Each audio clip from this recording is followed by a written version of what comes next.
because we come from communities where the truth doesn't always reach the headlines, but it lives in what we face every day. This is Changing Trends and Times, bringing clarity and context to the issues shaping our lives right now.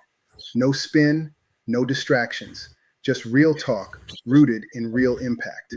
Now, are you ready to lean in and bring your voices into the conversation?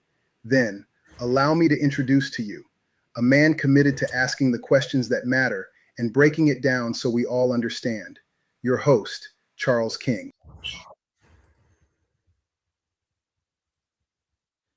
We are living inside the most consequential technological transformation in recorded human history, and most people don't fully understand what that means yet. Artificial intelligence is not a feature update. It is not the next version of something familiar. It is a fundamental restructuring of how labor is organized, how knowledge is valued, how businesses are built, how decisions are made, and how economies determine who gets ahead and who gets left behind. Every industry you can name, healthcare, finance, education, law, entertainment, real estate, transportation, manufacturing, ministry, is being remade by AI right now at a pace that is not waiting for anyone to catch up. And the question I want to put on the table today, the question I believe this moment demands, the one that does not get asked loudly enough in the rooms where these conversations are happening, is a simple one. Who gets left behind this time? Because this is not the first technological revolution, and historically, the answer to that question has looked remarkably, painfully consistent. Think about the Industrial Revolution. Think about the digital revolution. Think about the rise of the internet and the explosion of e-commerce. At every inflection point in the history of modern technology, certain communities, and I want to be direct about which communities, absorbed the disruptions of those revolutions without sharing proportionally in their benefits. Black communities built the railroads. They couldn't ride. Black workers mechanized industries that then replaced them without severance. Black neighborhoods were redlined out of the mortgage systems that built the wealth of the American middle class. And when the internet arrived, the digital divide became a new geography of exclusion, a canyon between those who had access to the tools and those who were told the tools were not for them. We're standing at the same crossroads again. The AI revolution is here. And the question is not whether it reshaped everything. It will. The question is whether this time we will be inside the transformation or outside of it. Whether we will be building the future or simply having it built around us. Without our input, without our investment, without our informed consent, I am Charles Zachary King, your host on Changing Trends and Times, a show built on one foundational conviction: that trends change, times change, and the people who thrive are the ones who learn to lead the change rather than merely react to it. I'm a Black entrepreneur in the South who has watched his community navigate every version of this story. The promise and the gap, the revolution and the exclusion. And I want to tell you tonight that I am less interested in the hype around artificial intelligence than I am in the question of access. Who is being trained? Who is being certified? Who is building the tools? Who is writing the books? Who is running the academies? And who is specifically building those academies for the people who have been told in 100 different ways that the future is not for them.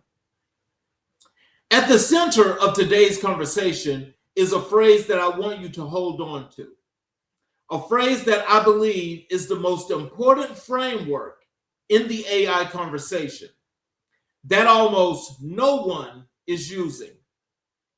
Train the human. Deploy the AI. It sounds simple. It is profound. What it means is this: technology is not intelligent by itself. It is not compassionate by itself. It is not strategic by itself. It is a tool, an extraordinary world-altering tool, but still a tool. And like every tool in history, its impact is determined entirely by the hands that hold it. An untrained hand with a powerful tool does not produce excellence. It produces accident. The real competitive advantage in the age of artificial intelligence is not who has the most sophisticated software. It is who has done the work, the deliberate, disciplined human work of learning how to deploy it with clarity, intention, and purpose. Without that training, AI does not reduce inequality, it deepens it.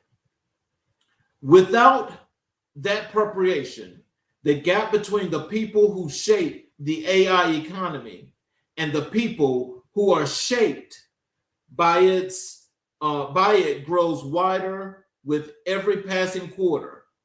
Train the human first, then deploy AI.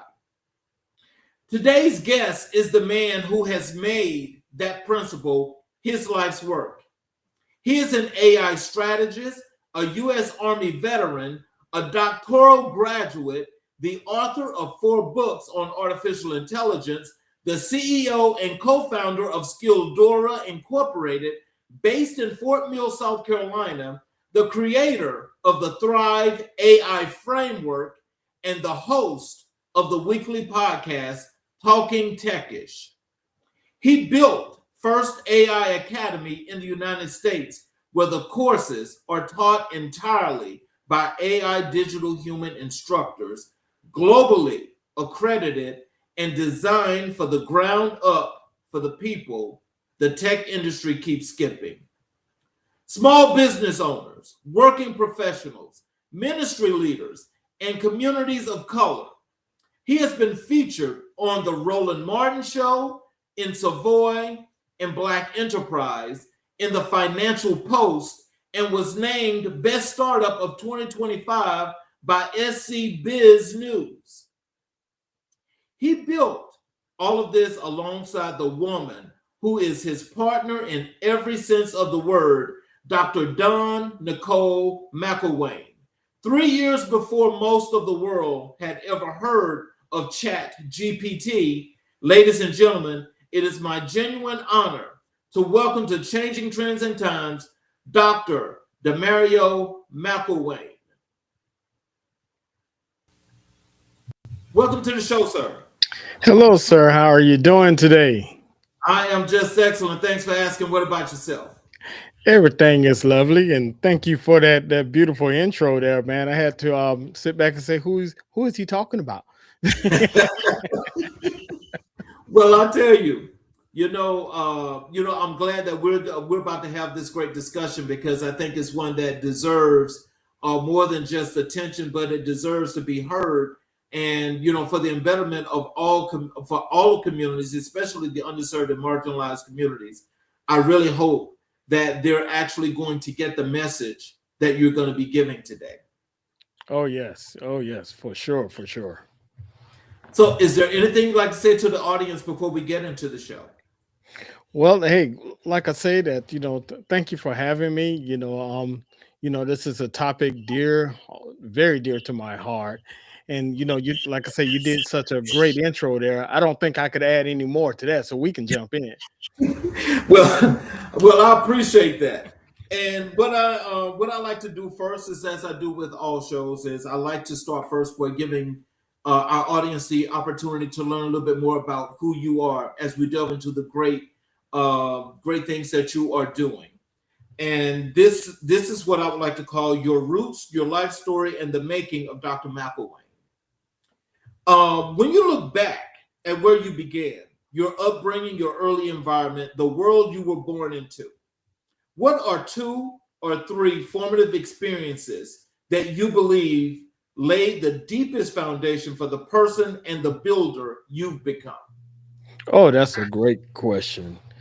Man, two to three things. Well, the crazy thing about it is the world that I'm in today, like I'll often say, I didn't plan to be here. I started off my life's journey as a musician. I still love music to this day. I've played instruments for many, many years, untrained, in the gospel market and around in the secular markets. So, going through that pathway, I just ultimately knew that I would retire somewhere like a famous music producer, like a Dr. Dre, Rodney Jerkins, or Prince or somebody like that. But that pathway changed. I actually, I went into the military, did some time there, did 10 years in the military. That kind of shaped me in a different narrative. In the military was when the first time I actually started working with computerized systems. Because in my role, we were working on computerized systems, and anybody know about the internet, it kind of came from the military. So, that will be my 1, 2 step. And then with the third step, I most definitely have to give it up to, my environment along with my lovely wife, Dr. Dawn Nicole. With that scenario, we were always, I say, with a slight side of creativeness and technology and training. So, when you morph all of that together and then you throw a little bit of salt and pepper on it, which I call AI, that's how we get here today.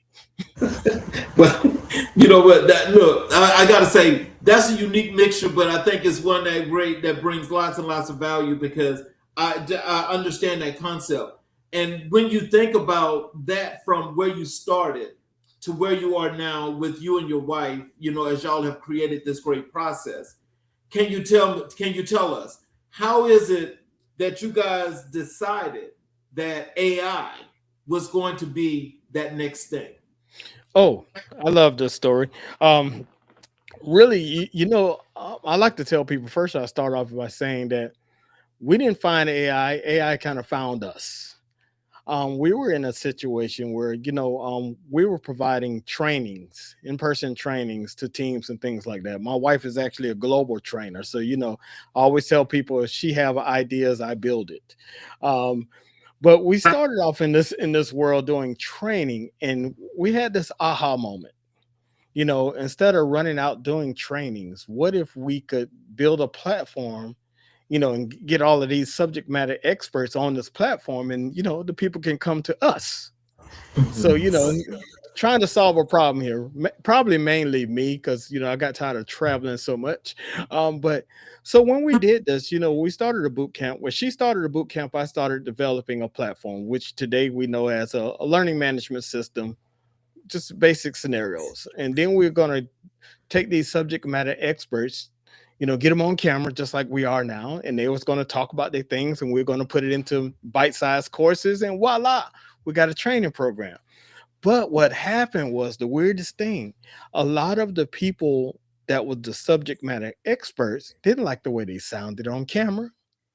They didn't like, the way they looked on camera. So next thing you know, after we into almost a whole year of going through this, we were about to end up with nothing. So it was a crazy thing. I can't remember where my wife was exactly, but she was out somewhere, and she sent me a text. And this text was about this company that was using facial recognition technology. They were in Israel. They was using facial recognition technology combating against CVT cams rather, that was on the street. But this is where the creative side come in. I looked at that and said, could we utilize that technology to, like, for people to kind of digitize them to get this core stuff built out? Because that's all I'm thinking about. Long story short on that, we reached out to the company. We ended up licensing the software, and voila, we were able to clone people. Like Oh, take a picture of you, clone you, take the curriculum and put it up online. And we like, wow. And then that scared the heck out of people, like we are cloning. So, people have to remember this stuff wasn't common back then. This was like in 2021. right. You went out.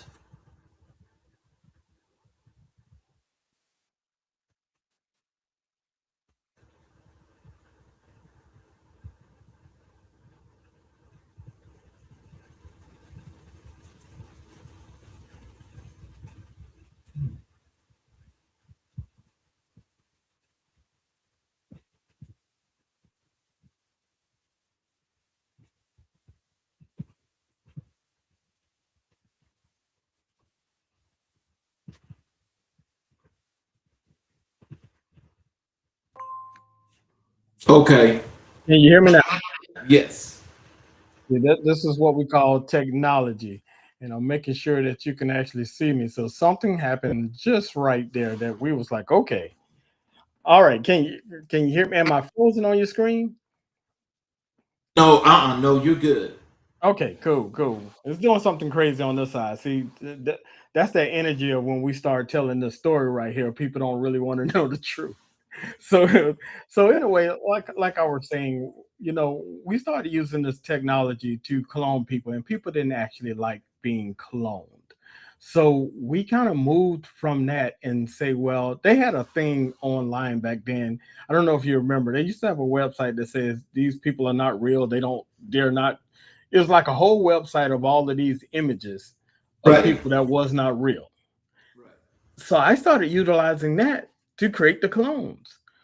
Voila, long story short, next thing you know, we put up our courses. Next thing you know, we're on the news and all of these things because it was like, hey, you have the first, you know, AI avatar led course platform. And like I tell you again, we did not at all set out to be that. It just kind of stumbled into our lap. And next thing we're on different shows, and that just kind of took me down the rabbit hole, as I like to call it. I went down the rabbit hole of saying, oh, we're on to something.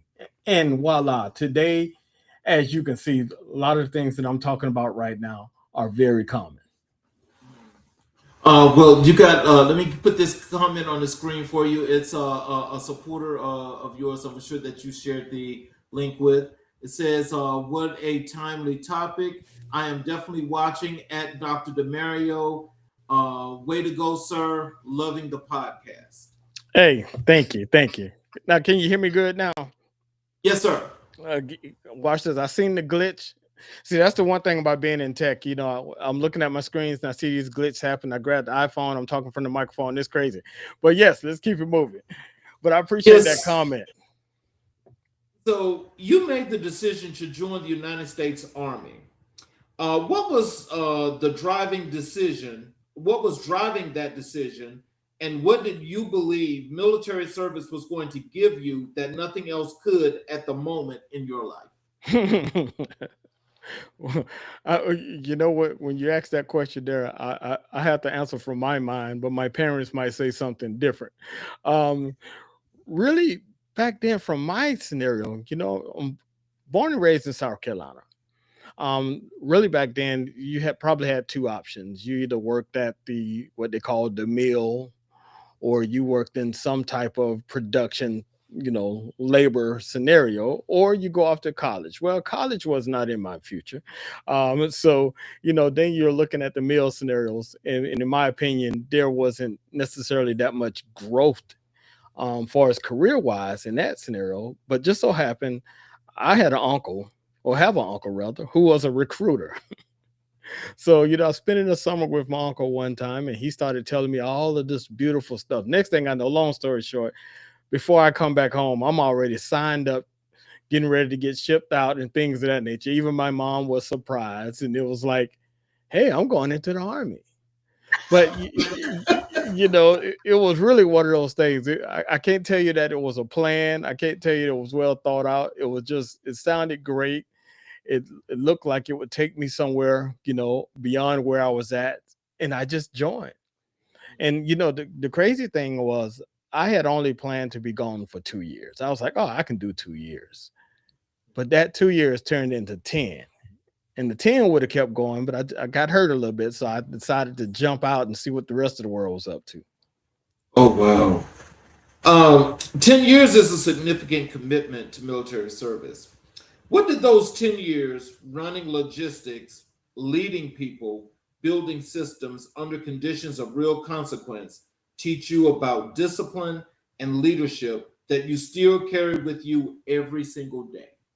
Oh, you see the hat, right? It's still on the head. The Army hat is still on the head because, far as the discipline scenario, I didn't know it then, but it just kind of get embedded into you. You carry yourself with a certain attitude of discipline. Your mindset is a little different. And then when you're working along, when I got up to be an NCO, and I started being able to, in lack of a better word, command teams and things of that nature, that kind of sticks with you as well. Because I always tell people the simplest thing, and I don't mean to make it sound dark, but the goal of the military is to do your job, and then when we go to war, we got a job to do. you Mhm. know so it takes a certain type of mentality to actually be able to look into an 18-year-old's eyes and build up his motivation or her motivation and confidence to actually step onto the battlefield. When you really think about it, I didn't think about it until I was out, and I said, wait a minute, we're convincing you to do something that we're even scared about our own selves. And you have to carry that face with you when you're standing out in front of them. So now fast forward to you get out into the world. Well, it's like a superpower almost. Because if you're willing to do that, particularly as a job or whatever the case may be, it's not too much on the outside that shake you in your boots, if you know what I mean. Yes, yes.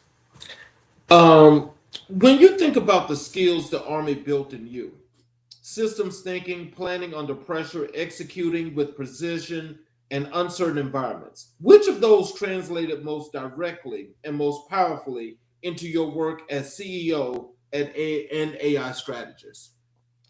Well, it generally was the systems.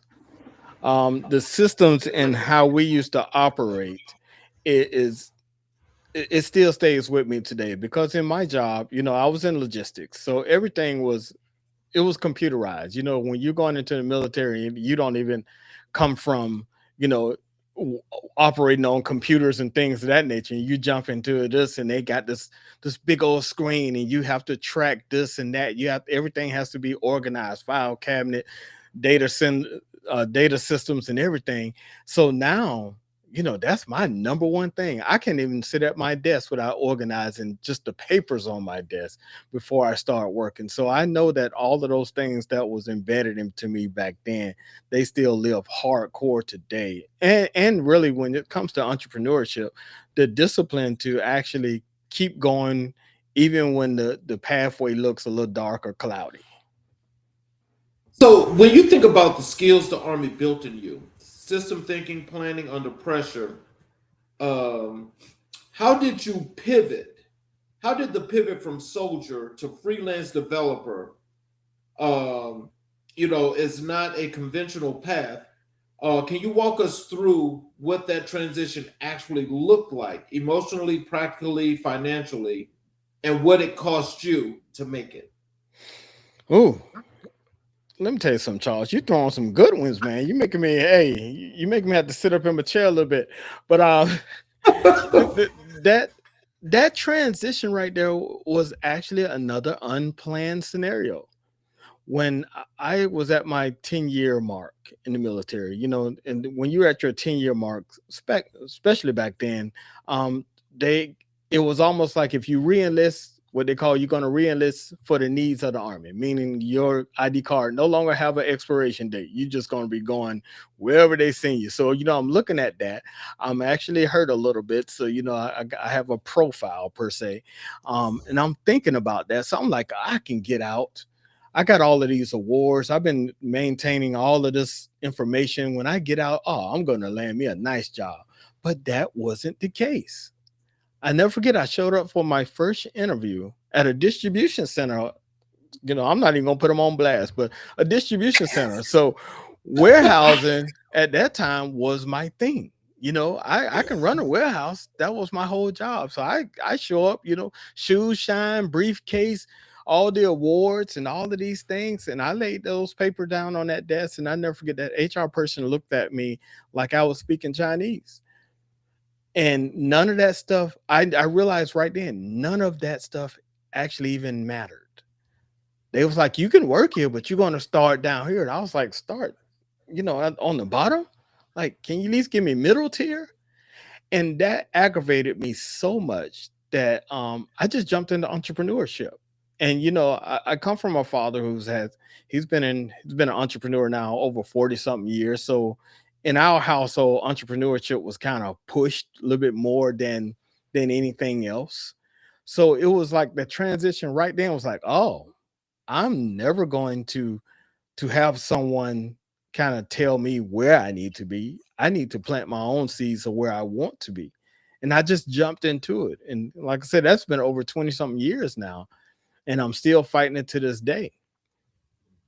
As you think about that, when you talk about your road and your path, and how you said college was not the thing for you, but when you got out the military and being so successful in all the things and the work that you did, you were able to parlay your actual MOS into your life right now today.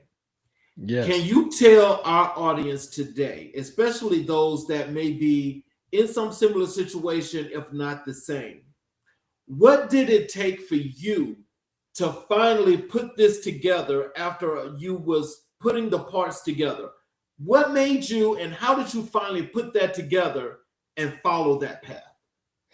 Oh man, really, that's a trial and error type of scenario. First, I believe that you have to take some time to recognize what skill sets you actually have.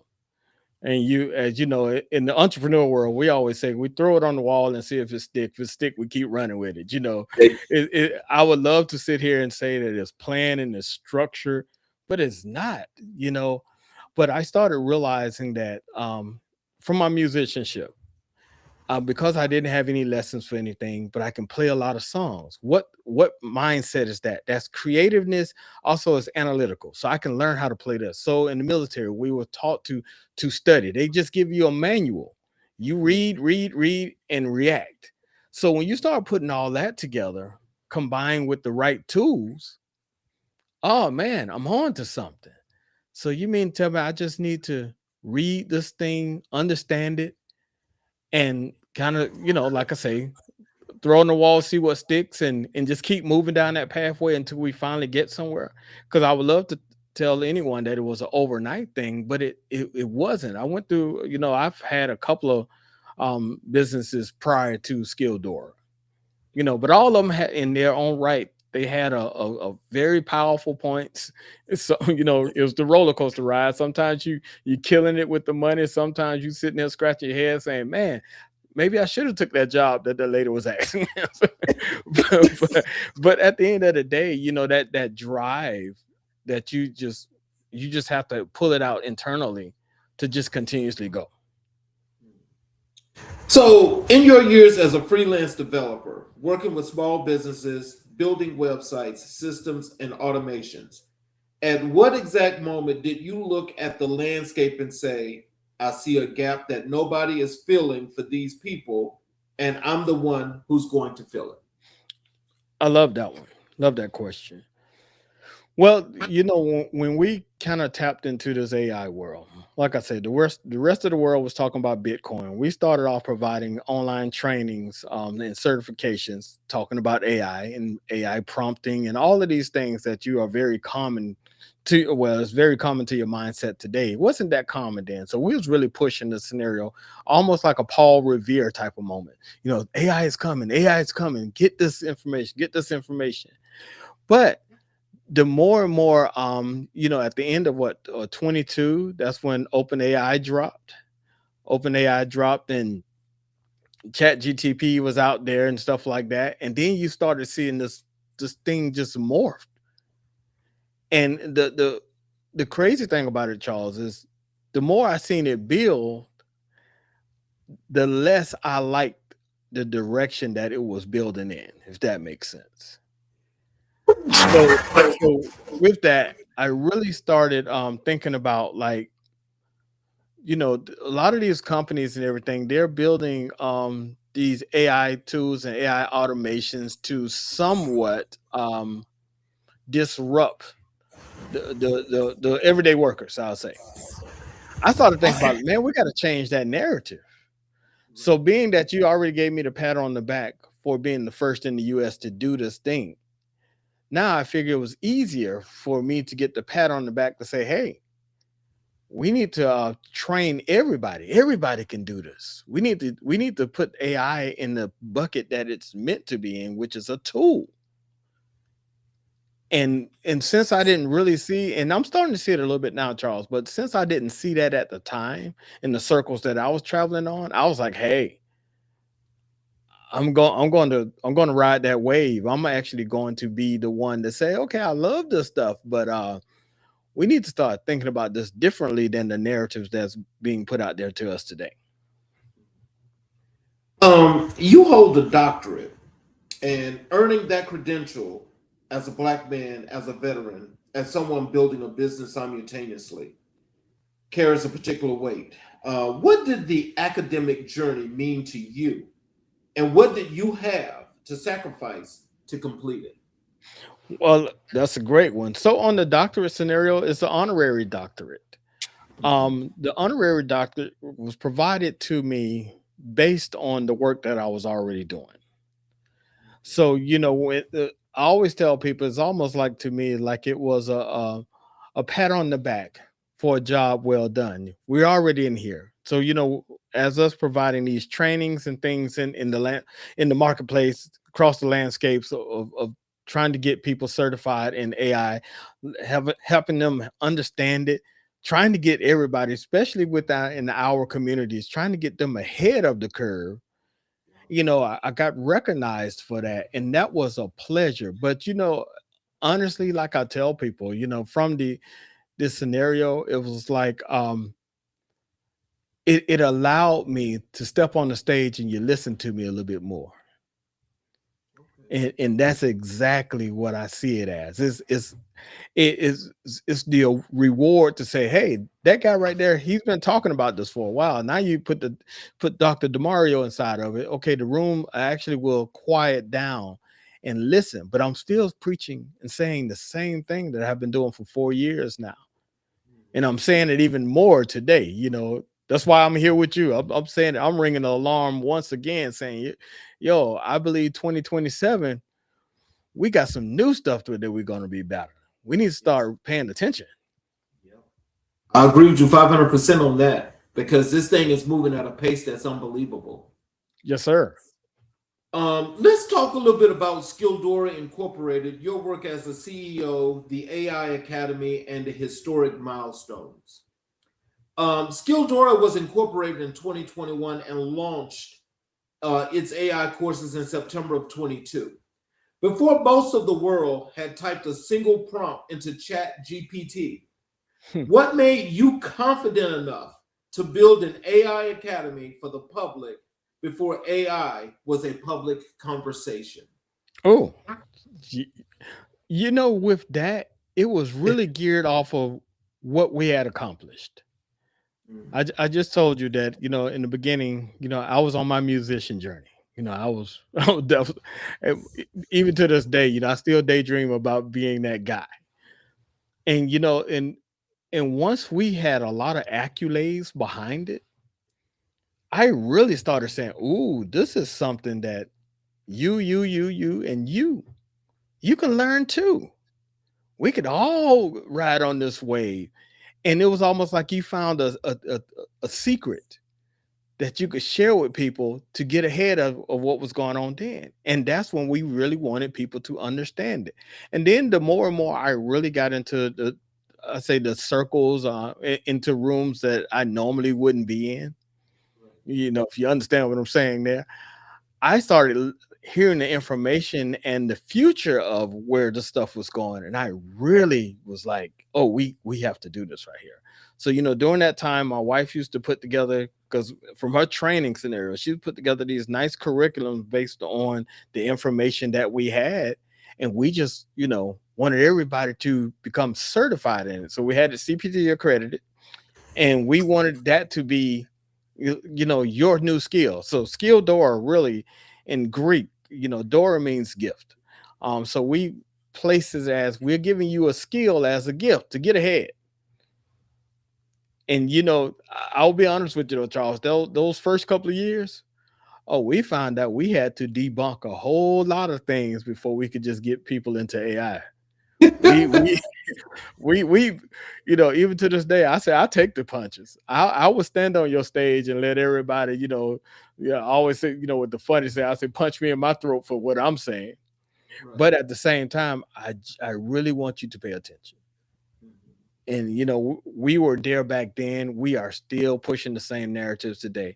Not only are we will provide the training, we will talk with you. If you don't know how to do it, we got a dev team. We'll help you build it, the whole 9 yards, just so you can actually compete in today's market, whether that's in the workforce or whether you have a small business.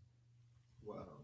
So, as you think about that and how you guys have got yourself set up, and you're basically foundational sound with your teams doing various things. As you guys actually work and teach these folk that are trying to come into the AI arena, what are some of the things that you kind of like get them on board of understanding about AI in general, how it functions, and what that means? Oh, that's beautiful. The first thing is, I debunk whatever thoughts that you might have about AI. We first have to work on that, because I've heard it all. I've heard it from everything from AI being demonic, AI taking over the world, blah blah blah blah blah, replacing people. I've heard it all, and you know what? I'm not here to combat those statements, but what I'm here to say is, let's break down the word in the simplest form: artificial intelligence. Artificial. Our common sense mind say artificial. Okay, that ain't real. Let me learn more about that. Once I get you thinking about this is artificial intelligence, you are the real intelligence. Don't get it twisted because it seems like it moves so fast. It can just, in layman's term, it can just research and bring it back to you way faster than you can. That's it. So now it's a tool. So now that you understand, oh, this is a tool. It's the microwave of my lifetime. Now let me see what I can do with this tool. So we start going down little simple paths like the large language models, OpenAI. Claude is my favorite. So, I started teaching you, look at what you can do. Look at what you create. And next thing you know, I'm telling you, Charles, I get them about 2 days after I put them on that pathway. Then they're hitting me back, telling my son, look at what I built. Wow. I think I shared with you when we was talking before. I had a pastor who told me straight up, I would never use AI. He has 7 books out there. He was like, he was really adamant about, I would never use that tool. Now he has an AI clone that you can talk to, that gives you information from a collection of his 7 books. It's named after him. And we laugh about that to this day. Him and we laugh at it. I was like, you remember what you said? And usually when I'm doing any talks, when I'm on stages or whatever the case may be, one of the first questions I ask is how many people utilize an AI tool at least twice a week. And I look at the room to see how many hands are not raised, how many hands are down. And those are the people that I love talking to, because I want you to understand that you might be missing out on some power that you don't know. Right. And then at the end of the day, If you don't like it, cut your computer off. It can't jump out at you. You know, you just cut it off. You notice what a lot of folks are thinking when they call it evil. Say, "Oh, this is AI coming through the computer." Yeah, hey, you know, the crazy thing about it is I always talk about how the media positions when they talk about AI. They always say, 15,000 jobs lost because of AI, and they put that period behind AI. And people like, oh, AI is taking over my job. Well, I like to create an argument and say, well, I think that sentence is a little bit longer than that. I think that sentence is 15,000 people got laid off because of 150 people who understood how to use AI. That's where I like to look at it, because I know for a fact that they're not, there's automation, people that understand automation. Of course, automation can do the repetitive tasks without too many humans, but most of the time they are hiring people who just understands how to use the tools. I was looking up, think I got over my notebook. I always read the latest news. This morning, I just read that the National Bureau of Economic Research estimated that about 500,000 jobs will be impacted by AI by 2026. What they're seeing is that a 5-person team can handle the workload of 20. So I look at that and I tell people from the business perspective, I was like, you can't be mad at the corporations. Really, real talk. You can't be mad at them. If they can downsize to a lower staff and get 10 times more work done, they're going to do that. They're profit driven. But I would like to say, instead of those 5 people doing the work of 20, I like to think about it. What if we trained all 20 people to do the work of 100 and keep multiplying? What would we look like then? Instead of decreasing, why don't we scale? Right. That's what my narrative come in. Train the humans, man. If everybody had this superpower, man, you know how much we could accomplish? Yeah, exactly. That's the thing.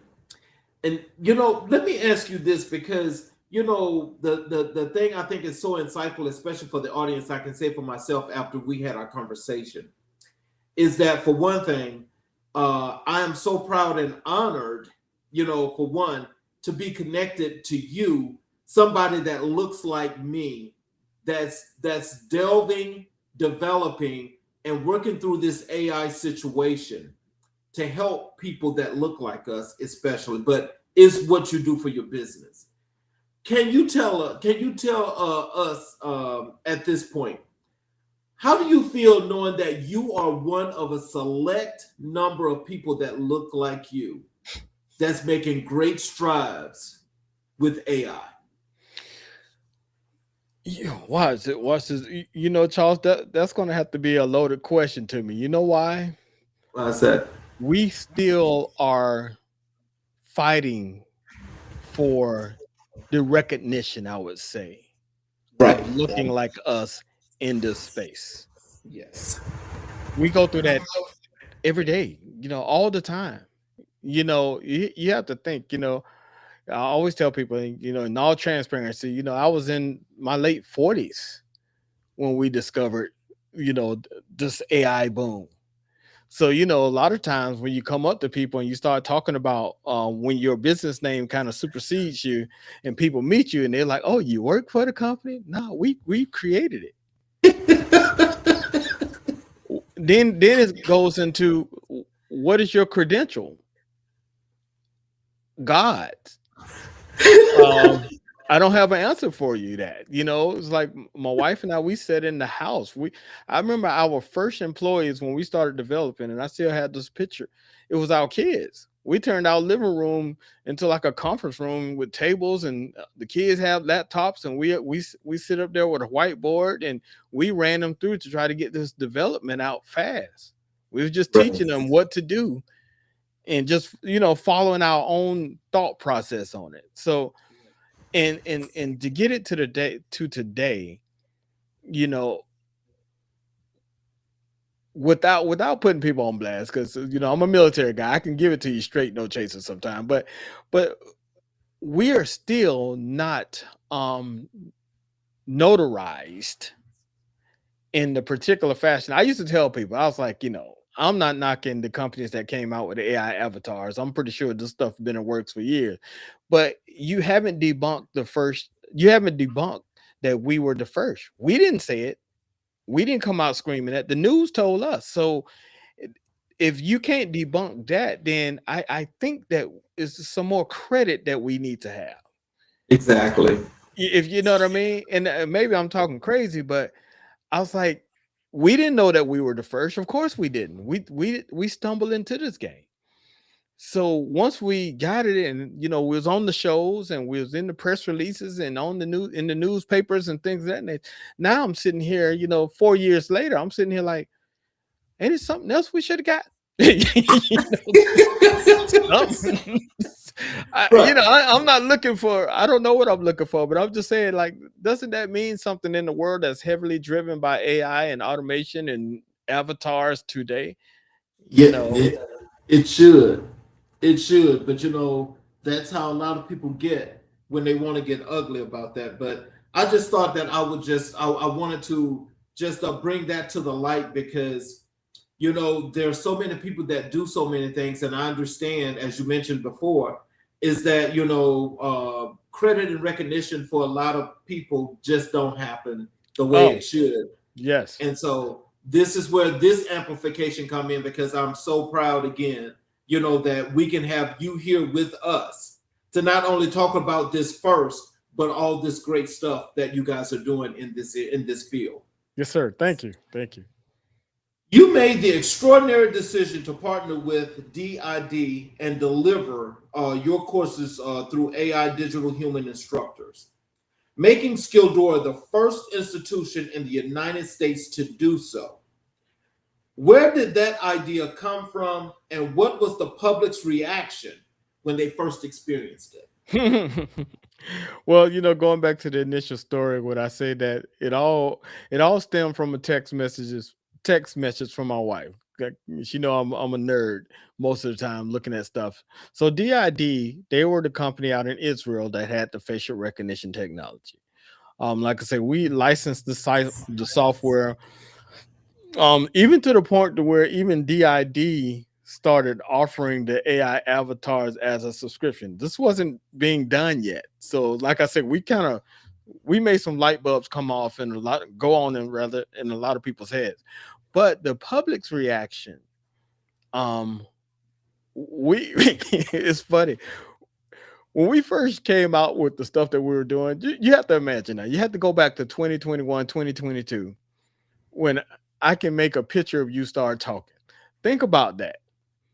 It was people like, nah, I'm not happy. No, I'm not doing that. So I was so happy.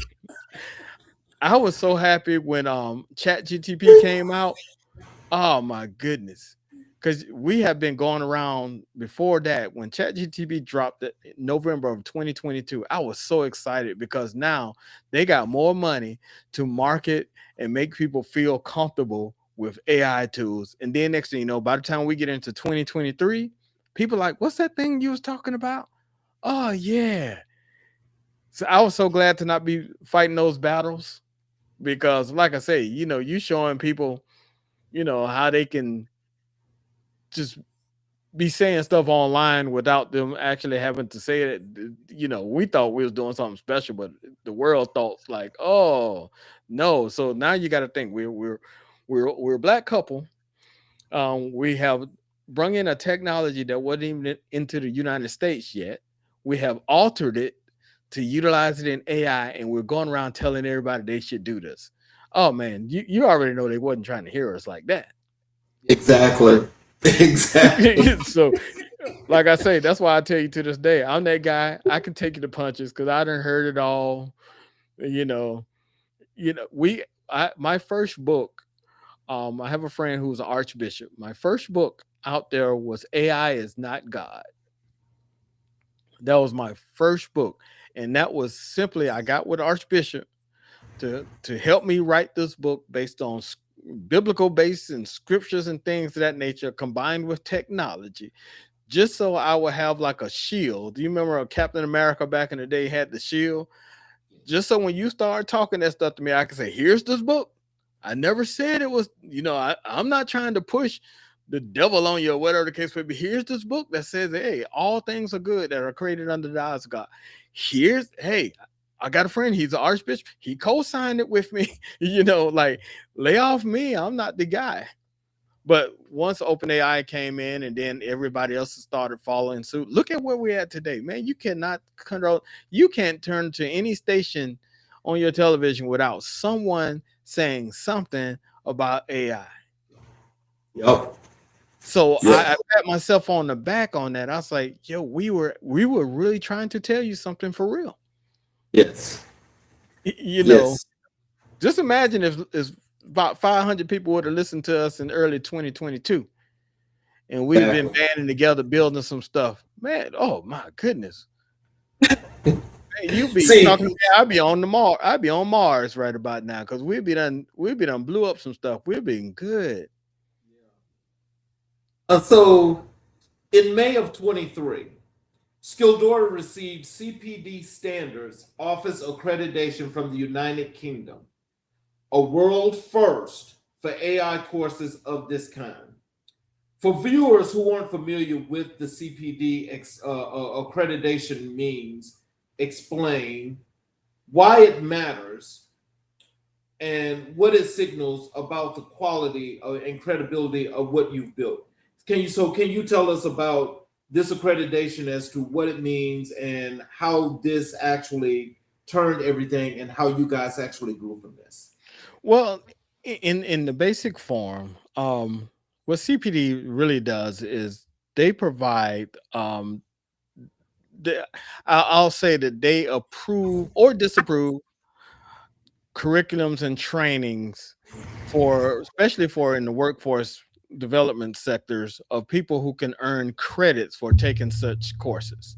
In other words, when when you're at your job, when you're taking professional development courses to enhance your skill set, you get points for that. So we became the first to join that subset of all the other accredited courses out there. We became the first to offer the AI courses, but that's taught by AI digital humans. So, before, that's a course like, you're probably looking at some Zoom videos or YouTube videos, whatever the case may be. And we joined the ranks of that. But we also didn't stop there. We became with the project management, the PDUs, you could get PDUs credits. You could get CLEs when you was in the state of North and South in Georgia, Carolinas. Anytime you deal with going through the bar association and you or a lawyer, whatever, you could get CLEs for taking out courses. So we tried to make it a benefit, not just so you can learn about AI, but it actually could increase, your learnings within inside of your job role, getting those points. But when we came CPD accredited, because the company is based out of London, once again, here we go again. There has never been any types of trainings out there in the world that was taught by non-human people. You're looking at the person, but that person ain't real. So here we go in the headlines again. We're the first globally to become credited with courses taught by non-human instructors, digital humans. So like I said again, I think somebody owe me a check, man.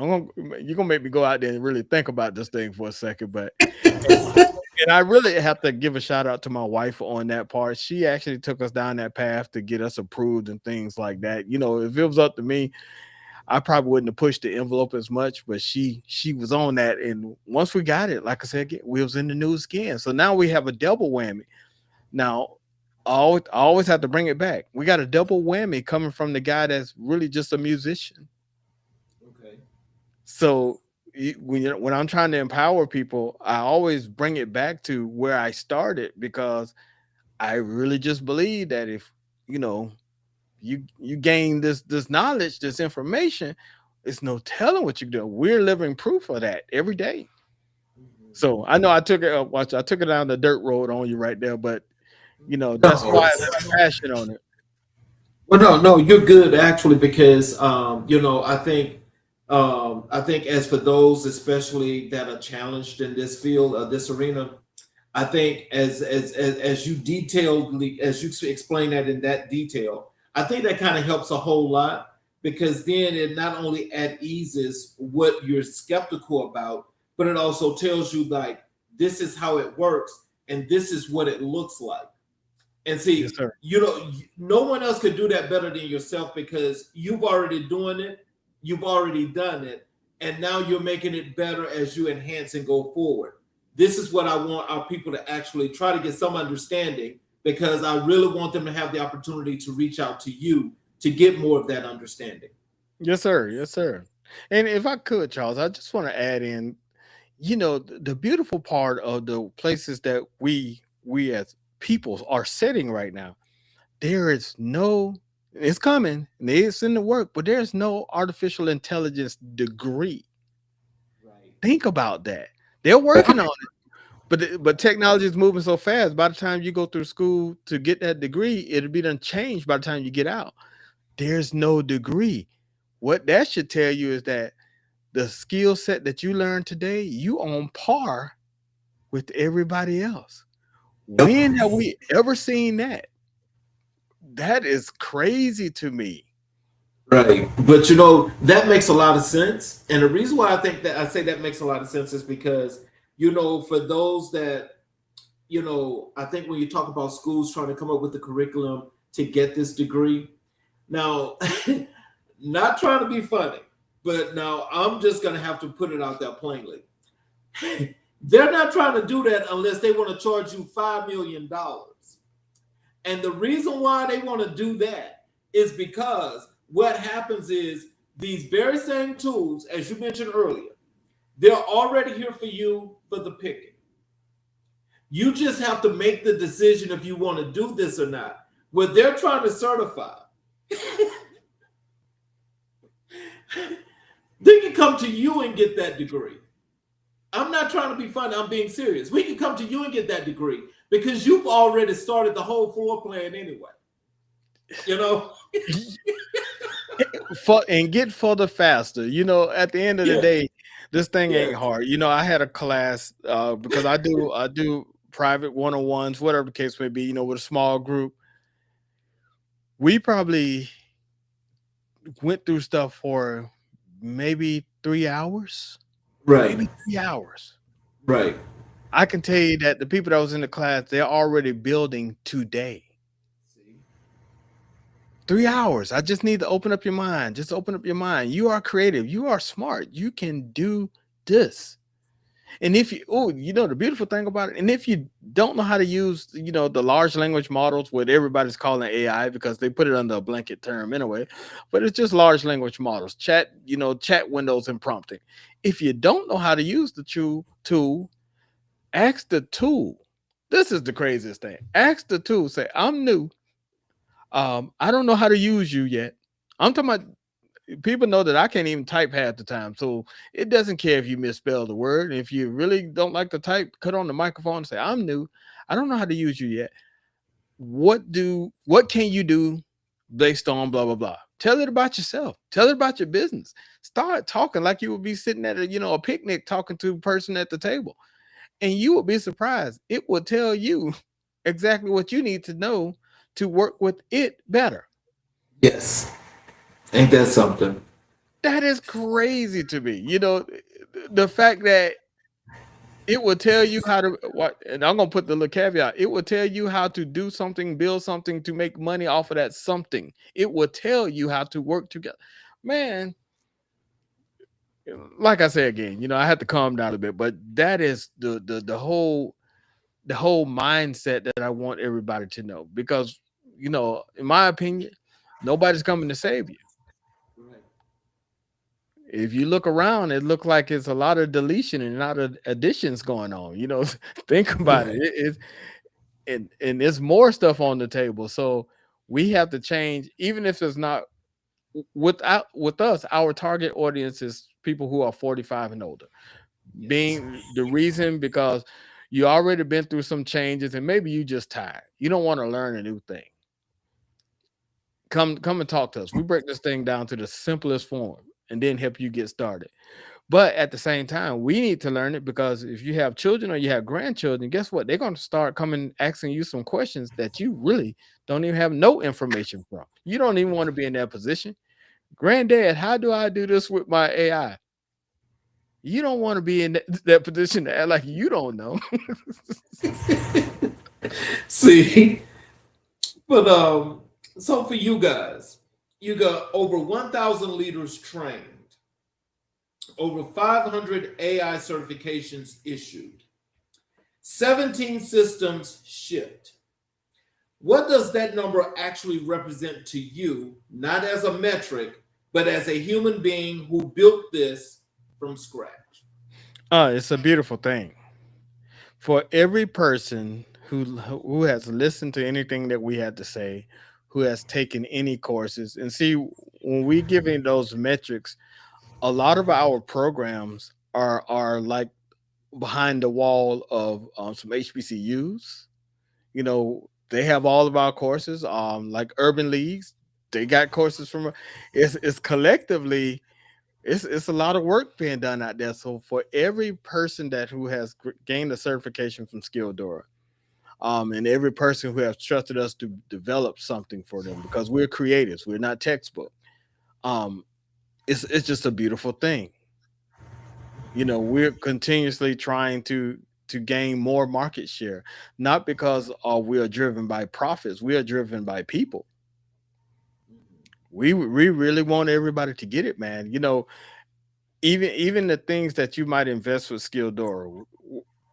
I like to joke with my team and call us the Walmarts, because we have the rollback guy. We're gonna make sure that we find some type of way to make it work with you. It's not profit driven, it's people driven. So you come to us and we like to, how can we help you, advance? Now I will say this right here. Um, from our perspective, we're not a software company. We are a company that help you save money on your expenses with all this other stuff that you might have going on. You're paying a lot of money out, as well as we help you move faster by making systems that help you multiply what you are doing today. So just so happen we use AI tools and automation to do that. But at the end of the day, we're just wanting to see how far you can run and how fast you can get there. Mm.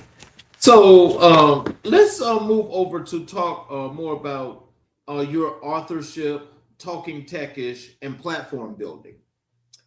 You wrote 4 books about artificial intelligence, a subject where most authors are writing for people who already have a technical foundation. What compelled you specifically to write for the person who feels behind, overlooked, or convinced that AI is not for them? That's a great question. At the end of the day, it's really trying to capitalize on all verticals that I can to reach you. You might not see me on the stage. You might not even know of the company. We're not on every social media platform, so I might miss you there. So I need to put this information in a book too, so you can get it there. Most of the time when I'm out and about, and my wife would tell you this, I'll have a stack of books in the car or whatever, and I would give them away. I would just give them away to the audience. Just give them away. I think Oh, wow. this last run, I think we gave away almost 200 books so far. So I just give them away. People say, "How much did it cost?" Here, just take it. Only thing I ask that you actually read it. But I had to, with this last book, Train the Human, Deploy the AI. That's really a personal book to me, because I stopped trying to talk technical, and I really just started talking to you, just like I'm talking to you. I just really started with the same mentality. Like, I just want you to read that. It You can give that book to probably a 15-year-old, and they can gain value out of it. And that's where all of the books prior to this came to. Because some of them, they're good books, but man, I had an uncle one time, man. He read he read one of my book called Thrive. He read it, but he came back and he said some of those words in there. I never forget. He looked at me like, I didn't know what some of those words mean. And I said, oh, I can't do that. He was in his, late 60s. And I was like, oh, I can't do that. I need to write in just basic plain English, but still get the point across. And that's where we Right. Okay. Well, I think when as we talk about that one thing that you talked about in the beginning, train the human, deploy the AI, your flagship book, unpack that title for our audience and what does it mean in practice? Why is it governing framework for your entire enterprise? And what do you want the reader to walk away able to do that they couldn't do before? Oh, that's a great one. At the end of the day, train the human. I told you all the narratives now are talking about the tools, the downsizing, the job loss, the whole 9 yards. You name it, they're talking about it. And like I say, I believe that we should collectively just understand the tools as the tool is. So empower each other. Everybody train the human. So even for the major corporations that's out there, I just believe that they should put the focus on their employees, their teams. They should put the focus on telling them, hey, you could do this. Hey, let's all do this. Let's create some trainings around for everybody and let's deploy the AI. And the reason that narrative sticks today is because if you really pay attention in the media, it's all about training the AI. It's Yes. training the AI, and I think they're deploying the humans back to home, without jobs. We need to change that, and it's going to be important for us down the road. I believe as a collective, as a unit. So my goal has always been train the human, deploy the AI, and it's only because of my own experience. I know that what type of person I am now that I understand this technology. I didn't understand it before. I learned just like the next person can learn, and I see how advanced it has gotten me. It's so crazy. I see it myself. So I'm like, can we give this superpower to everyone? And that's just deploy the AI. In other words, the AI is just a tool. It's not taking over. It's not running up in your house like a robot. It's just a tool. Let's just deploy it. And guess what happens?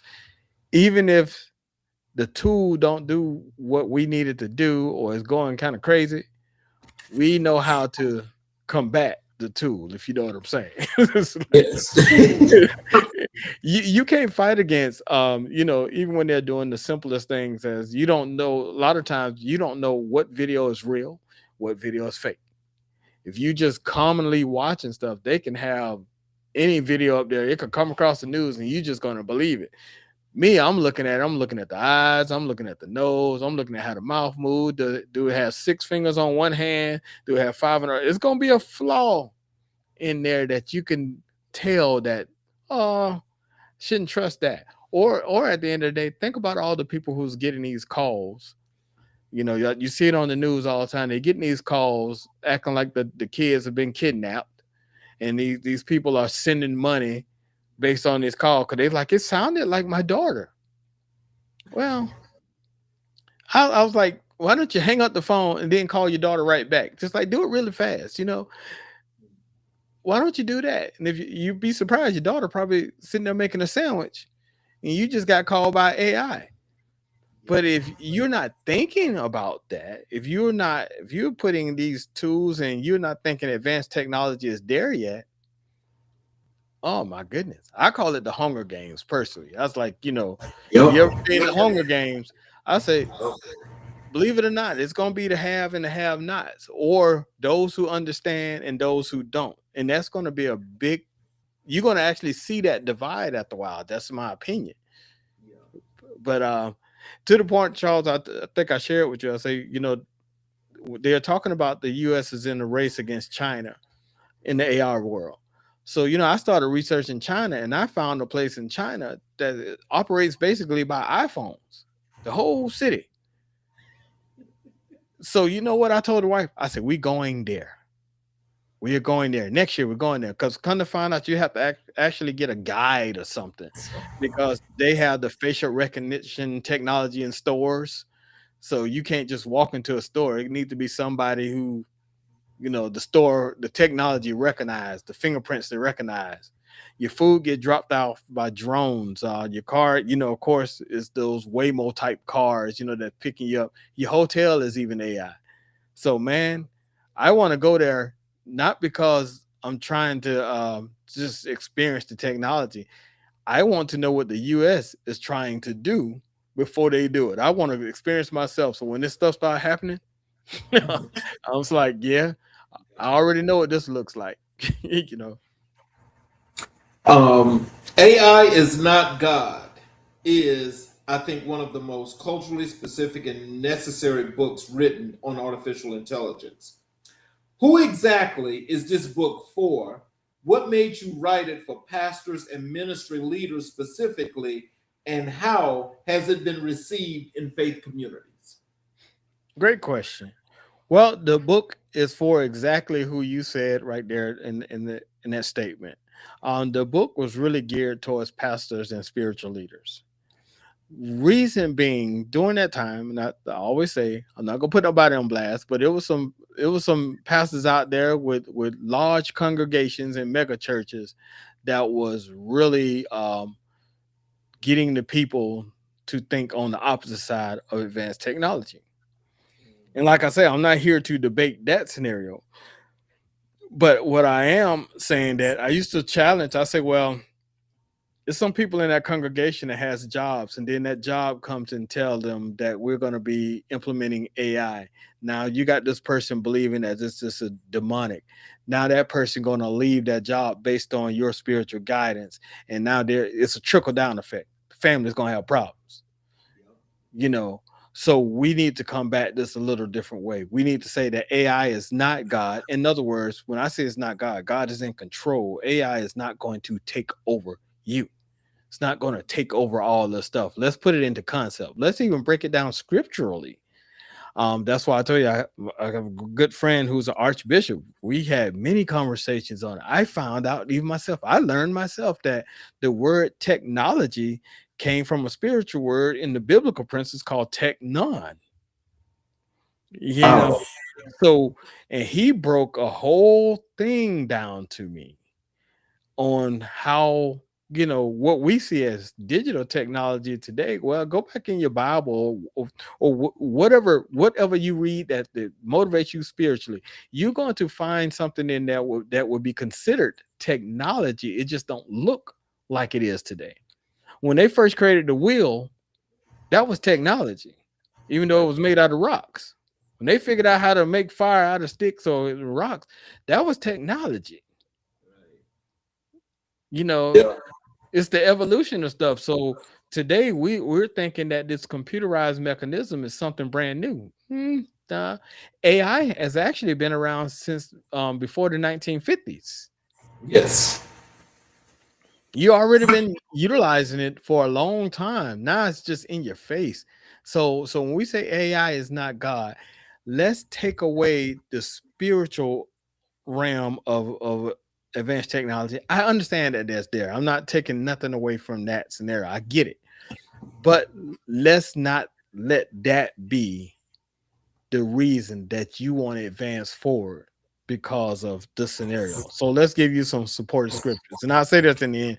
I used to always back then when people hit me up with some of these terms, I would say, well, think about a knife. A simple knife. Just think, let's just go really basic. You got this great knife in your kitchen and it cuts the best piece of cake because it's good. It sliced that ham, it sliced that turkey. It is good. Get that knife to the wrong person, he can go out there and do some damage. Yep. Is it the knife fault? you know, if you learn how to use the knife properly, you won't cut yourself. That's all I'm saying. You know, Right. I try to keep it very, light and make you think in a different way, saying, hey, it's just a tool, man. And if it doesn't work for you, shut it off. But if you go look around, you'll see that a lot of people, especially younger people, that's why I'm talking to my 45 plus people, These younger people, man, they're getting it. These cats out here making, they learning to do stuff on using just a LLM, create a little business, and now they're doing $100,000 a year in their teens, Mhm. and they still sitting in the bedroom. We sitting here scratching our heads trying to, what am I going to do next? Man, you better jump on this boat while you can. That's all. I'll say it like that. Yeah. Um, Thrive AI and understanding artificial intelligence. Fill different spaces in the bookshelf. For a potential reader deciding which of your four books to start with, how would you describe the unique value and intended audience of each? Yes. Okay. Well, I'll tell anybody that if they want to read a book today from me, I will always go back to Train the Human. It's a collective, really, um, of everything I have talked about, except for AI is not God.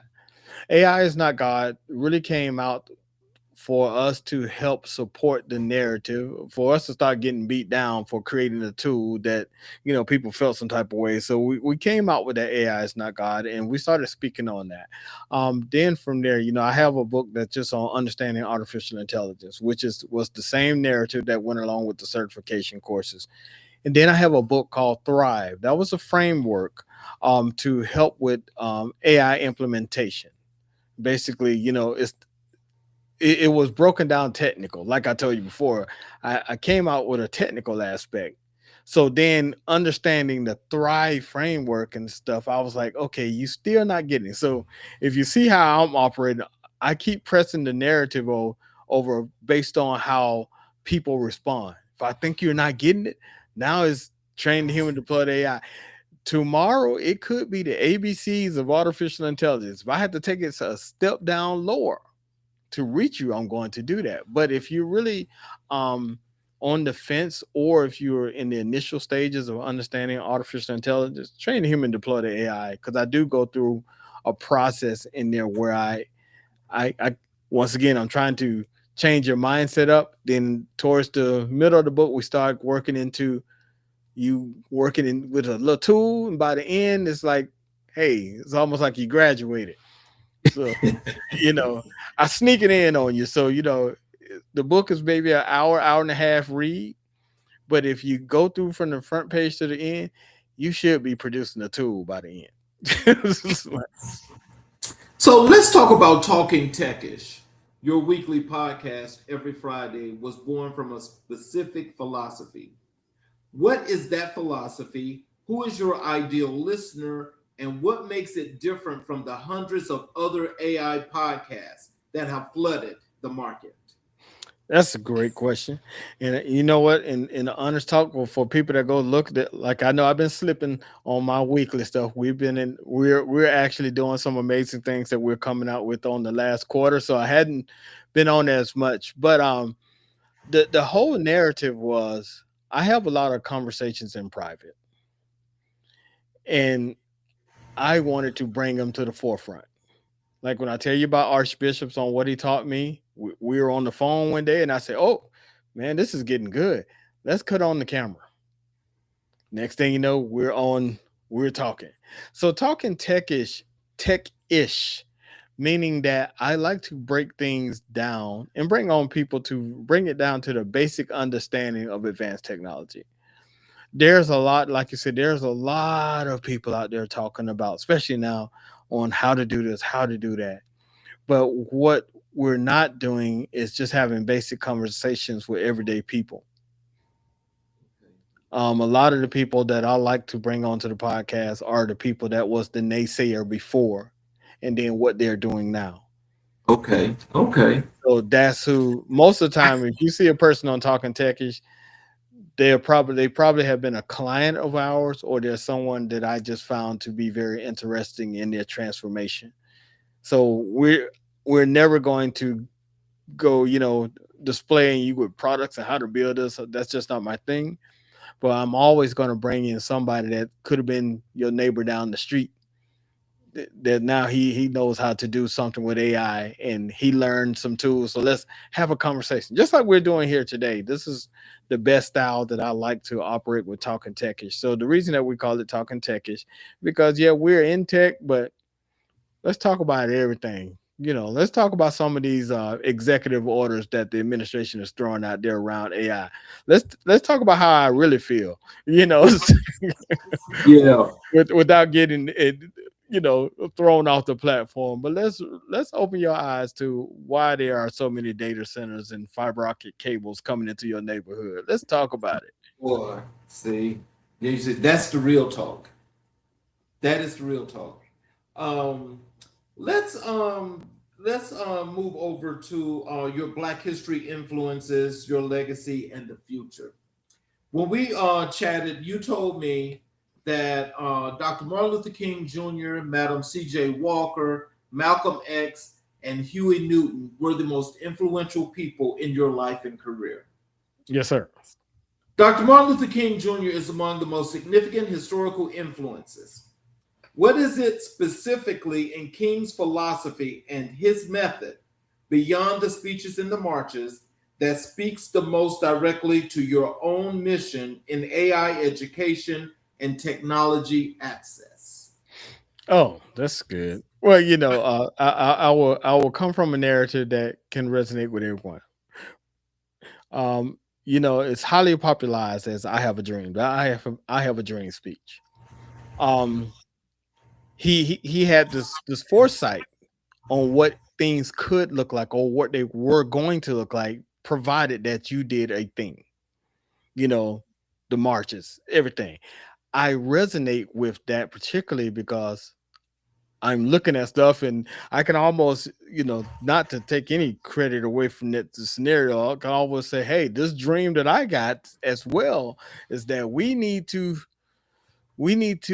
approach this. And I'm talking to a certain community here. This might not be a worldwide thing, but we need to pay attention here. Just like back in those the civil rights movements and things of that nature, you might not think that we need to have a type of movement now, but huh, let's just I always have to put the disclaimer on. It's my opinion, but if the stats are already out about our community on how far behind in technology and the wealth that we're going to be, if the stats are already out and it hasn't happened yet, that we need to rally back up and start really moving in that direction. Making it happen. Yes, sir. Yeah. That's my thoughts. So, Madam C.J. Walker started with $1.25, a formula she mixed with her own hands and a conviction that overlooked people deserved better tools. How does her story resonate with Skilldora's journey, and what does her legacy teach you about the relationship between tool building and community empowerment? Oh, I love how you phrase that. But it really is. You break it down to the narrative, the mixture. I just told you that we didn't come out of Ivy League schools and MITs and incubators and things of this nature to develop. This was actually a scenario that developed with me and my wife in the living room, talking, being creative and curious to actually build that into a business model and just keep growing it. You know, the CJ Madam CJ Walker story, especially the entrepreneurship journey, that's so motivating. But the narrative is that we kind of started off saying this was for the minority community. We came down that road, and then, as you know, stuff happened in our government system where you couldn't say certain terms anymore, but the mission is still the same. There's a certain population that we really wanted to empower with this new information, and that's Madam CJ Walker. That storyline resonates wholeheartedly because if you take if you take her hair products and just make it the AI tool, it's the same story to me. Yes. Yeah, but I think just this is just my opinion. See, so maybe this is where you'll probably have to help me to understand a little bit better. But I think when you mention that and you say it's just it's the same story, I think the different feel about that is from the artificial intelligence give you more of a realization of actually being in that moment, which should help you that much more to understand what you're actually getting into and what you can do and should do. So I see that as a positive. In other words, Yes, sir. Yes, sir. Well, with Madam C.J. Walker, she created a whole lot of other entrepreneurs yes, she did. just from that product. The symbiotic relationship gave you something that wasn't out there that people couldn't duplicate yet to Yep. help you advance yourself. It was Hey, especially that pressing comb. oh yeah. Still to this day, variations of. You better run with it before someone else's will. I'll tell you that right now. But yeah. Malcolm X taught himself in prison, copying the dictionary by hand, reading philosophy and by lamplight, and declared that education is the passport to the future.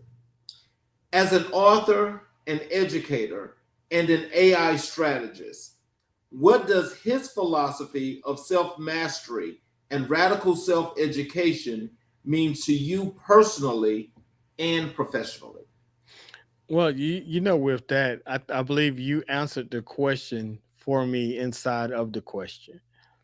Um, First of all, being self-study is big, and when I listen at the educational part, is your internal education. It's not institutionalized education. It's how you are perceiving this information and driving it forward. Now when I have to mash them together, because even with Malcolm X and Huey, see, they had a different approach to how they wanted you to get that information. We're not going to talk dark here, but at the end of the day, you know, you had the nice way of here, the kumbaya ish way, like here, y'all come and get this information. After a while, we're gonna have to go rally in the streets and kind of get really down, down in the weeds with everything. And I love that how Malcolm X was really, as the more he learned, the more he went against the narratives that than what he first started out as. He went against the narratives and he kind of stood along and he was hardcore with it. I like to position myself like that. I'm that guy.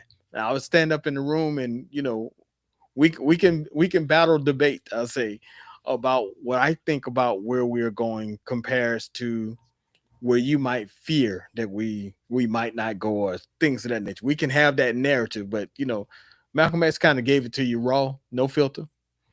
Yeah, I love that part. So Huey Newton built free breakfast programs, medical clinics, and legal aid centers, not waiting for the revolution to arrive before the people were fed and cared for.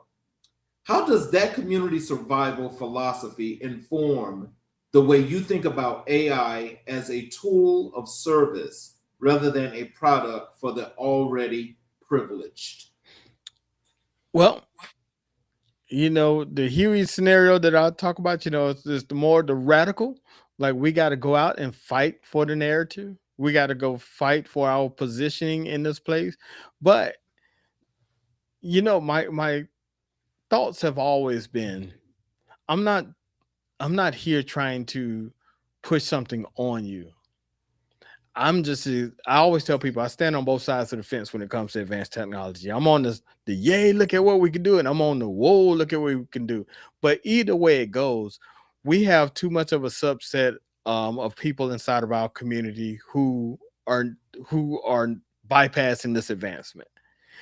The school is not going to give it to you. Right. In some cases, the church is not going to give it to you. We're going to have to start formulating our own scenarios to help not just us who, like I say, 45 plus, but what about the next generation coming underneath us?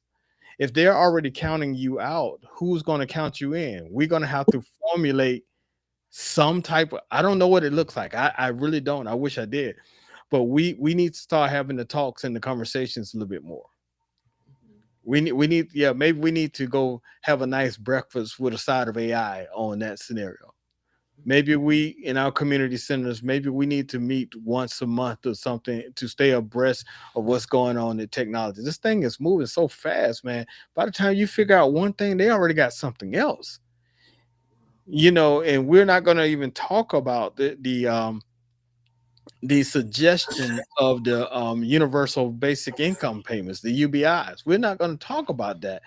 They already have a plan. Not saying it's going to work out, but they have a plan on how we just supposed to get set to the side and let the AI do all the work. Well, that's not good. That's not good for me. I don't know about anybody else, but we need to take all the approaches to this whole thing as we have learned from our ancestors and our history, and we need to treat our communities in the same fashion to get the information across.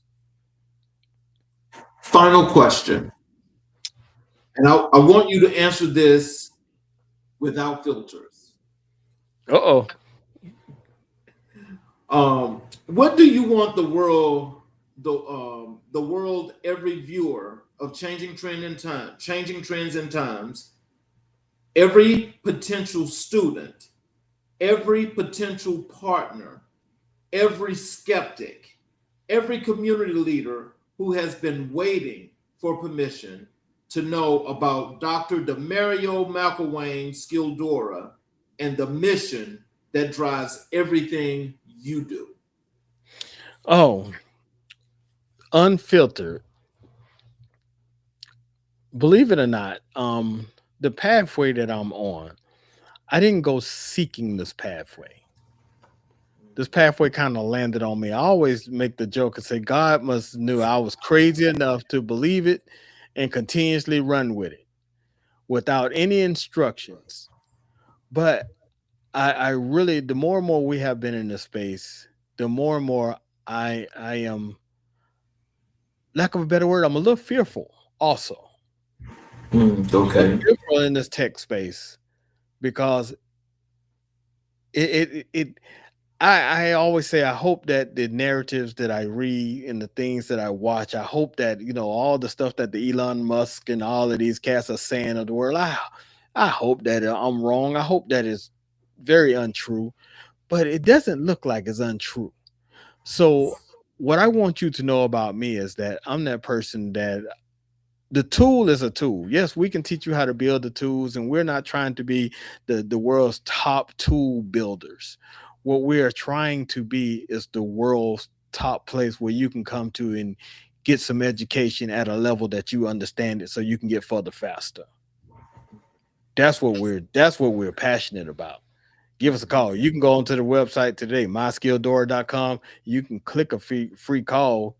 Me or one of my team members will talk to you for at least 15 minutes, answer questions, take you down a pathway. If you want to build something great, but first let's open up your mind of possibilities.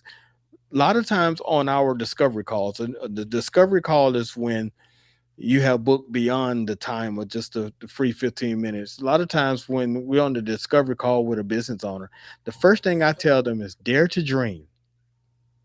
Daydream with me. Let's daydream. It don't even exist yet. You want to build this in your business? It doesn't even exist yet. Let's daydream. Let's have some fun. And I just want people to know that in this world of advanced technology, it is probably one of the first times that you could actually do just that. You can daydream and have something created. I do it all the time. Man, I have these AI tools working for me, and I come up with the craziest thing, and we build it all the way. And I'd be like, man, I didn't even know that would work. And it is crazy. It's crazy on how advanced these things are. And everybody knows me. I have an AI assistant. His name is Ethan. You cannot tell me Ethan doesn't live down the house in a house down the street and as a remote worker. Ethan does everything for me. My daily meetings, a whole lot of stuff. Man, this is where we at now. So to know me unfiltered is to know that if I run up on you at a gas station, and I do this, I'll be at a gas station and you look at me twice, I'm probably gonna hand you a book or I'm gonna start this conversation. If you behind the counter at a store, and I'm talking to our community, my wife know I would turn around and go back in the restaurant and hand a book or a card to a waiter. And I just say one simple thing. I say, call me. And now most of the time I say, we met at QT or something, the stores down here. I say, email me and put QT in the subject line so I know where I met you. I'm really trying to help us get somewhere. And I'm just one teeny piece of the puzzle because I'm hoping other people just join me. I need help out here in these streets, as they say. So I hope people just join me and let's change this narrative on what they are already predicting about us now. So in conclusion, do you have any words of wisdom and encouragement that you'd like to leave for our audience? Tell them how to connect with you via social media, your website, how to get your books, or any of those good things you'd like for them to know. Oh yes. Well, to sum all of that up, you can just visit myskilldora.com, skilldora.com. It's a lot of information there. And the one thing that I always like to leave people with is really simple. When it comes to utilizing any type of tool that you see that they come out with, start with one thing, and I guarantee you'll be successful. Be curious. Just be curious. Read it, play around with it, see what it can do for you. Be curious. My curiosity has gotten us a lot of places in the last couple of years, just for me being curious. Y'all remember that show back in the day, Curious George? Yeah, you'd be surprised where your curiosity would get you nowadays, combined with some technology help. Well, so in closing, I'm going to close with another closing monologue. But in the process of closing, do you have a couple of minutes to stick around after I close the show? Sure thing. I want to thank each and every individual that's been here to watch the show today.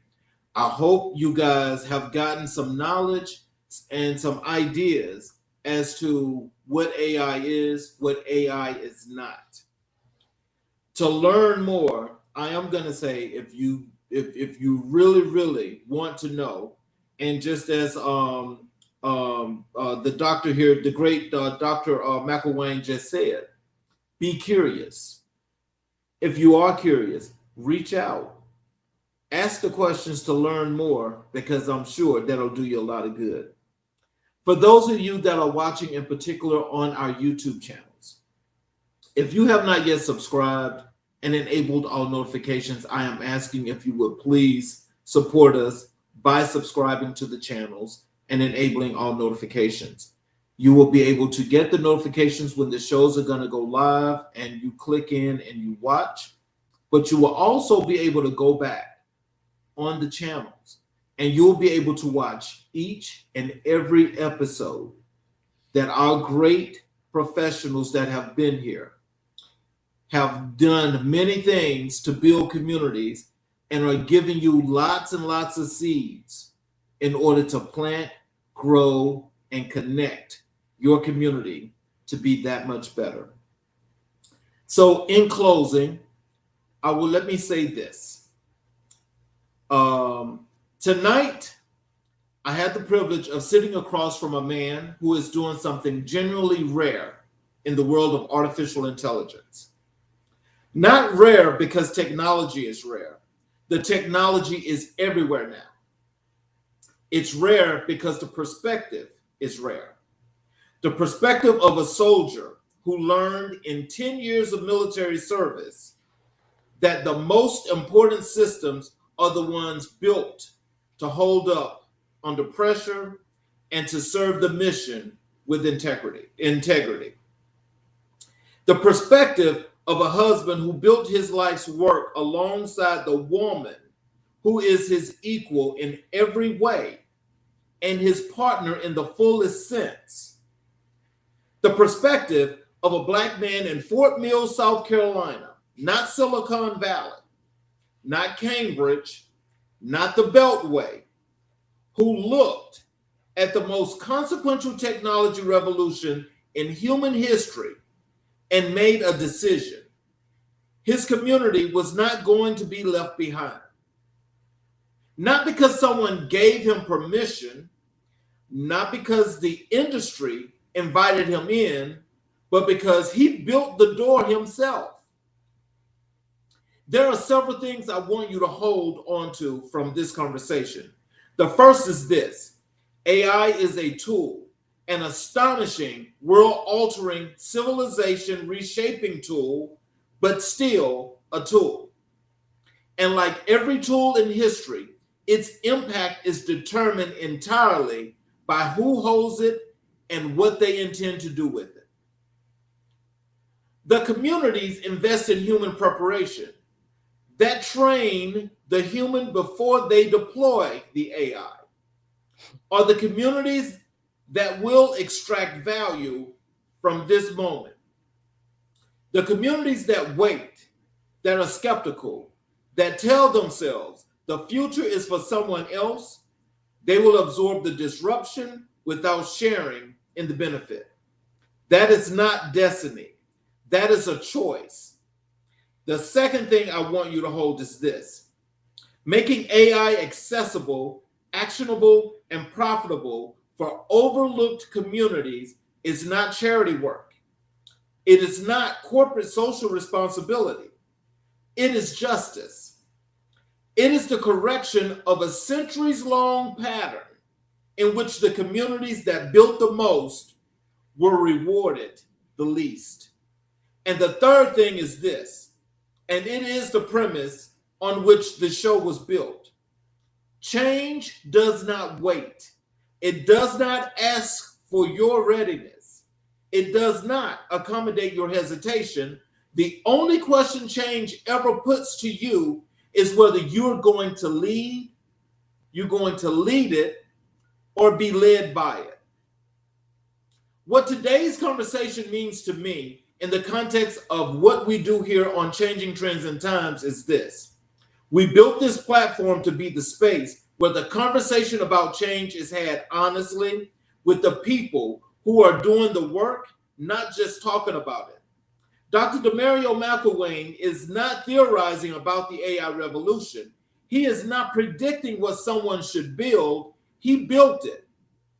3 years before it was fashionable in a city the tech industry doesn't photograph.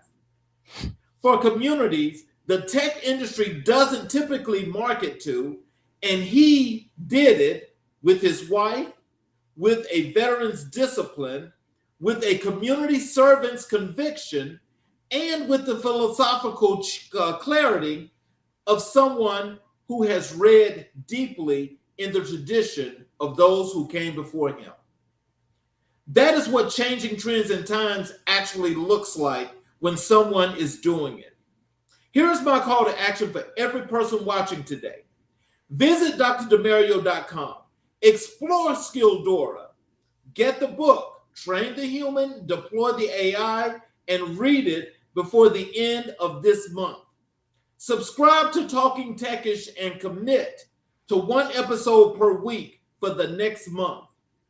Start your AI education journey today, because the gap between the people who are prepared for this moment and the people who are not widening every quarter, the window is open, the door has been built. What remains is for you to walk through it.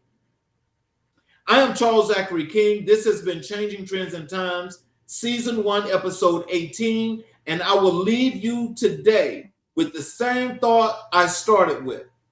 Trends change, times change, the industries change, the platforms change, the tools change, and the economy changes, but the people who understand who they are, they come from, and where they're going, those people do not simply survive change, they define it.